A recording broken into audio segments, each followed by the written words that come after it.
അപ്പോൾ ട്രേഡേഴ്സ് എങ്ങനെയാണ് കമ്മ്യൂണിറ്റിനോട് കണക്ട് ചെയ്യുക എന്നുള്ളതാണ് ഈ വീഡിയോയിൽ പറയുന്നത്.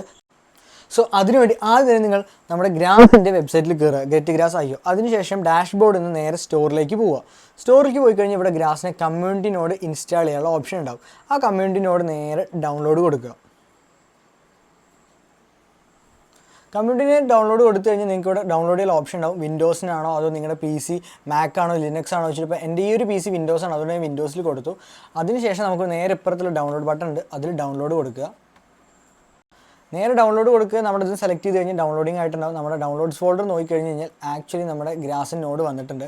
അവിടെ കൊടുത്ത് നമുക്കിങ്ങനെ ഇൻസ്റ്റാൾ ചെയ്യേണ്ടതെന്നുള്ള ഈ ഡിസ്ക്രിപ്ഷൻ ആൾസോ ഇവിടെ തരും. ഇവിടെ വിൻഡോസിൽ പറഞ്ഞിട്ടുണ്ട്. ആദ്യം നമ്മൾ ഇൻസ്റ്റാൾ ചെയ്യാൻ വേണ്ടിയിട്ട് നമ്മൾ ഡൗൺലോഡ് ചെയ്യുക. ഡൗൺലോഡ് ചെയ്തു. നെക്സ്റ്റ് വൺ എന്ന് പറഞ്ഞു കഴിഞ്ഞാൽ ഇൻസ്റ്റാൾ ഗ്രാസ് കോൺഫിഗ്, അതായത് വൺ ടൈം സെറ്റപ്പിൽ നമ്മൾ ഇതിൻ്റെ കോൺഫിഗ് ഇൻസ്റ്റാൾ ചെയ്യണം. അതിനുവേണ്ടി നമുക്ക് ഗ്രാസ് ഡൗൺലോഡ് ചെയ്ത ഡൗൺലോഡ് ഫോൾഡറിലേക്ക് പോകാം. അപ്പോൾ നമ്മൾ ഡൗൺലോഡ് ചെയ്ത ഡൗൺലോഡ് ഫോൾഡറിലൂടെ കിടക്കുന്നത് ഇത് രണ്ടെണ്ണമാണ്. ആക്ച്വലി നമുക്ക് എക്സ്ട്രാക്ട് ചെയ്യേണ്ടതാണ് കിടക്കുന്നത്. ഡൗൺലോഡ് ഫോൾഡർ എടുത്ത് കഴിഞ്ഞാൽ എക്സ്ട്രാക്ട് ചെയ്യേണ്ട ഫയലാണ്. ഞാൻ റൈറ്റ് ക്ലിക്ക് ചെയ്തിട്ട് നമുക്കിവിടെ എക്സ്ട്രാക്ട് ഓൾ കൊടുക്കുക. നമുക്ക് ഇവിടെ തന്നെ എക്സ്ട്രാക്ട് ചെയ്യാം. ഓക്കെ, എക്സ്ട്രാക്ട് ചെയ്ത് കഴിഞ്ഞാൽ നമുക്ക് പുതിയൊരു ഫോൾഡർ കിട്ടും. ഇതാണ് നമ്മുടെ എക്സ്ട്രാക്ട് ചെയ്ത ഡാറ്റ ഉള്ളത്. ഇത് ഓപ്പൺ ചെയ്ത് കഴിഞ്ഞാൽ ഇവിടെ നമുക്ക് CRX ഫയൽ ഉണ്ടാവും, അതുപോലെ തന്നെ ആപ്ലിക്കേഷൻ ഉണ്ടാവും. അതിലത്തെ ആപ്ലിക്കേഷൻ റൺ ചെയ്യുക. അതായത് നിങ്ങൾക്ക് ഇതിൻ്റെ ഡിസ്ക്രിപ്ഷൻസ് വായിച്ചു കഴിഞ്ഞാൽ കാണും ഇതിൽ ആദ്യം എന്ത് ചെയ്യുന്നത്. ആദ്യം നമ്മൾ ഇതിൻ്റെ കോൺഫിഗ് ഫയൽ ഡൗൺലോഡ് ചെയ്യുക. അതിനുശേഷം നമ്മൾ ഡൗൺലോഡ് ഫോൾഡറിൽ കയറിയിട്ട് റൈറ്റ് ക്ലിക്ക് ചെയ്ത് സിപ്പ് ഫയൽ ചെയ്യുക. ഡൗൺലോഡും ചെയ്തു, അതേപോലെ തന്നെ എക്സ്ട്രാക്ഷനും ചെയ്തു. അതിനുശേഷം നമ്മൾ താഴത്തോട്ട് വന്ന് എങ്ങനെ കോൺഫിഗ് ഫയൽ ഇൻസ്റ്റാൾ ചെയ്യുന്നത് കാണിക്കും. നമുക്ക് കോൺഫിഗ് ഫയൽ നോർമലി നമുക്ക് സിമ്പിളായിട്ട് ചെയ്യാൻ പറ്റും. ആപ്ലിക്കേഷൻ ഫയൽ എടുക്കുക. ആ ആപ്ലിക്കേഷൻ ഫയൽ റൈറ്റ് ക്ലിക്ക് ചെയ്ത ശേഷം റൺ ആസ് അഡ്മിനേറ്റ് ഓപ്ഷൻ ക്ലിക്ക് ചെയ്യുക. അതിനുശേഷം അത് റൺ ചെയ്യുക. റൺ ചെയ്യുന്ന സമയത്ത് ഇതിൽ ആക്സസിന് പെർമിഷൻ ചോദിക്കും. പെർമിഷൻ ചോദിക്കുന്ന സമയത്ത് നമ്മളവിടെ എസ് കൊടുക്കുക. പിന്നെ നമുക്ക് ഇതിനെ കുറച്ച് ഡീറ്റെയിൽസ് പറയണ്ടാവും. നിങ്ങൾക്ക് ആർക്കെങ്കിലും ടേംസ് ആൻഡ് കണ്ടീഷൻ വായിക്കാൻ ആഗ്രഹം ഉണ്ടെങ്കിൽ വായിക്കാം. എന്തായി കഴിഞ്ഞാൽ അവസാനം നമ്മൾ എസ് ആണ് ഞെക്കാൻ പോകുന്നത്. So I'm going to press yes right now. So yes press ചെയ്ത് കഴിഞ്ഞ് കഴിഞ്ഞാൽ നമുക്കൊരു കമാൻഡ് പ്രോംപ്റ്റ് വിൻഡോ ഓപ്പൺ ആയി വരും. അതിൽ നമ്മുടെ ഓപ്പറേഷൻ എല്ലാം കംപ്ലീറ്റ് ആയെന്ന് പറയും. അതിനുശേഷം നമ്മൾ ജസ്റ്റ് ഓക്കെ അടിക്കുക. ആക്ച്വലി നമ്മുടെ എല്ലാം റെഡി ആയിട്ടുണ്ടെന്ന് പറയും. ഇപ്പോൾ നമ്മുടെ ആപ്ലിക്കേഷൻ ഫയൽ ഇൻസ്റ്റാൾ. ഇനി ഈ ഒരു CRX ഫയൽ എന്ന് പറഞ്ഞിട്ട് സാധനം ഇവിടെ കിടക്കുന്നുണ്ട്. ഇത് വെച്ചിട്ടാണ് നമ്മൾ നമ്മുടെ കമ്മ്യൂണിറ്റിനോട് ആഡ് ചെയ്യുക. കമ്മ്യൂണിറ്റിനോട് ആഡ് ആക്കാൻ വേണ്ടി നമ്മൾ നമ്മുടെ ബ്രൗസർ വീണ്ടും ഓപ്പൺ ചെയ്യുക. ഓപ്പൺ ചെയ്തിട്ട് നമ്മുടെ എക്സ്റ്റൻഷൻസ് ഉണ്ടാവും. ഈ ഒരു എക്സ്റ്റൻഷൻസിൻ്റെ ടാബിൽ കയറിയിട്ട് നമുക്ക് എക്സ്റ്റൻഷൻ ടാബിൽ കയറിയിട്ട് നമ്മുടെ ഏതെങ്കിലും ഒരു എക്സ്റ്റൻഷൻ്റെ റൈറ്റ് ക്ലിക്ക് ചെയ്യുക. റൈറ്റ് ക്ലിക്ക് ചെയ്ത് കഴിഞ്ഞാൽ മാനേജ് എക്സ്റ്റൻഷൻസ് എന്ന് പറഞ്ഞ ഓപ്ഷൻ ഉണ്ടാവും. അല്ല എന്നുണ്ടെങ്കിൽ നമ്മുടെ സെറ്റിംഗ്സ് എടുത്തു കഴിഞ്ഞാൽ ഇവിടെ ഓൾസോ നമുക്ക് മാനേജ് എക്സ്റ്റൻഷൻസിൻ്റെ ഓപ്ഷൻ ഉണ്ട്.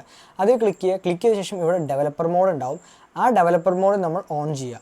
അത് ഓൺ ചെയ്ത ശേഷം നമ്മുടെ രണ്ടാമത്തെ ഒരു ഫയലുണ്ട് ഇവിടെ, CRXൻ്റെ ഫയൽ. നമ്മൾ അത് ക്ലിക്ക് ചെയ്ത് ഡ്രാഗ് ചെയ്തിട്ട് നേരെ നമ്മുടെ ഡെവലപ്പർ ഓപ്ഷൻ ഉണ്ടല്ലോ ഇവിടെ കൊണ്ടുവന്നിട്ട് ഡ്രോപ്പ് ചെയ്യുക. ഡ്രോപ്പ് ചെയ്ത് കഴിഞ്ഞാൽ അപ്പോൾ തന്നെ നമുക്ക് എക്സ്റ്റൻഷൻ ആഡ് ചെയ്യാനുള്ള ഒരു പോപ്പ് വിൻഡോ വരും. അതിൽ നമ്മൾ ആഡ് എക്സ്റ്റൻഷൻ എന്ന് പ്രസ് ചെയ്യുക. ആഡ് എക്സ്റ്റൻഷൻ പ്രസ് ചെയ്ത് കഴിഞ്ഞാൽ നമുക്കിവിടെ കാണാൻ പറ്റും ഗ്രാസിന് കമ്മ്യൂണിറ്റിനോട് ഇവിടെ വന്നിട്ടുണ്ട്. നമുക്ക് ഏതെങ്കിലും ഒരു നോഡാണ് സെയിം ടൈമിൽ വർക്ക് ചെയ്യാൻ പറ്റും. അപ്പോൾ നമ്മുടെ ഓൾറെഡി വർക്ക് ചെയ്തുകൊണ്ടിരിക്കുന്ന നോഡ് ഞാൻ റിമൂവ് ചെയ്യുകയാണ്. അതിനുശേഷം നമ്മുടെ ഇപ്പോൾ കമ്മ്യൂണിറ്റിനോടാണ് ഇവിടെ റൺ ചെയ്തുകൊണ്ടിരിക്കുന്നത്. നമുക്കതൊന്ന് ചെക്ക് ചെയ്യാം. അപ്പോൾ അതിനുശേഷം നമ്മുടെ എക്സ്റ്റൻഷൻസിൻ്റെ ഓപ്ഷൻ എടുക്കുക. എക്സ്റ്റൻഷൻ്റെ ഓപ്ഷൻ എടുത്ത് നമ്മുടെ ഗ്രാസിൻ്റെ ലോഗിൻ വരും. ഞാൻ അതൊന്ന് ലോഗിൻ ചെയ്യുന്നു. അപ്പോൾ നിങ്ങൾ ലോഗിൻ ചെയ്ത് കഴിഞ്ഞാൽ നേരെ നിങ്ങൾക്കിവിടെ നോക്കി കാണാൻ പറ്റും ഗ്രാസ് കമ്മ്യൂണിറ്റിനോടായിട്ടുണ്ട്. അപ്പോൾ ഇതും കമ്മ്യൂണിറ്റിനോഡിലാണ് വർക്ക് ചെയ്യുന്നത്. നമ്മുടെ ഈ PCയിൽ നമ്മൾ സെറ്റ് ചെയ്ത് ഓൾസോ ഇപ്പോൾ കമ്മ്യൂണിറ്റിനോട് തന്നെയാണ് വർക്ക് ചെയ്യുന്നത്. ഡൗട്ട് ഉണ്ടെങ്കിൽ നിങ്ങൾക്കിവിടെ എക്സ്റ്റൻഷൻ ഓൾസോ കാണാൻ സാധിക്കും. നമ്മുടെ എക്സ്റ്റൻഷൻ നോക്കിക്കഴിഞ്ഞാൽ ഓൾസോ ഇതും കമ്മ്യൂണിറ്റിനോട് തന്നെയാണ് വർക്ക് ചെയ്തുകൊണ്ടിരിക്കുന്നത്. ഇത് ചില സമയത്ത് നമ്മളിത് ആഡ് ചെയ്ത് കഴിഞ്ഞാൽ കാണാൻ കഴിയില്ല. അങ്ങനെയാണെങ്കിൽ ലാപ്ടോപ്പ് ഒന്ന് റീസ്റ്റാർട്ട് ചെയ്ത് നോക്കുക. അതേപോലെ തന്നെ നമ്മുടെ ബ്രേവ് ബ്രൗസർ ക്ലോസ് ചെയ്തിട്ട് വീണ്ടും റീഓപ്പൺ ചെയ്ത് നോക്കുക. ഇനി ഇത് ഏറ്റവും സിംപ്ലസ്റ്റ് മെത്തേഡാണ്. അതേപോലെ തന്നെ ബ്രേവിൻ്റെ എക്സ്റ്റൻഷൻ ഫയൽസിൻ്റെ ഫോൾഡർ ഉണ്ട്. അതായത് നമ്മുടെ ബ്രേവിൻ്റെ തന്നെ ലൈക്ക് എക്സ്റ്റൻഷൻസും അതിൻ്റെ പോളിസീസിനും വെച്ചിട്ട് അവിടെ ചിലപ്പോൾ നമ്മളൊരു പെർമിഷൻ കൊടുക്കേണ്ടി വരും. അതൊന്നും ഇതുവരെ ഞാൻ ഒരു 7-8 കമ്പ്യൂട്ടറോളം ഈ ഒരു കമ്മ്യൂണിറ്റിനോട് ഇൻസ്റ്റാൾ ചെയ്തപ്പോൾ എനിക്ക് ആവശ്യം വന്നിട്ടില്ല.